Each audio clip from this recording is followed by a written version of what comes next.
ఇంట్లో ఏదైనా ఒక పాజిటివ్ జరిగేటప్పుడు, నెగటివ్ జరిగేటప్పుడు మన చుట్టూ ఉన్న ప్రకృతి సంకేతాల్లో దీపం ఇచ్చే సంకేతన భగవత్ సంకేతంతో సమానం అన్నమాట. శాస్త్రంలో ఏం చెప్పారంటే, ఒక దీపం కనుక మీరు వెలిగించారు అంటే మీకు కొన్ని వందల దోషాలని తీస్తుందట దీపం. దీపం కొన్ని ఎనర్జీ అటువంటిది. దీపం ఎక్కువసేపు వెలగడం అనేటువంటిది శుభ సూచకము.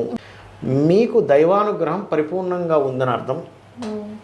రెండవది ఏంటంటే, మీరు చేసే ఆలోచన, ఈ మధ్య తీసుకునే నిర్ణయాలు పర్ఫెక్ట్గా ఉంటున్నాయని అర్థం.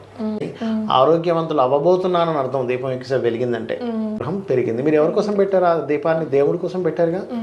అంటే ఆ భగవత్ సంబంధం కోసం మీరు దీపాన్ని వెలిగించారు కాబట్టి అది ఎక్కువసేపు వెలుగుతుంది అంటే భగవత్ అనుగ్రహం మీకు ఎక్కువగా ఉంది. Simple logic.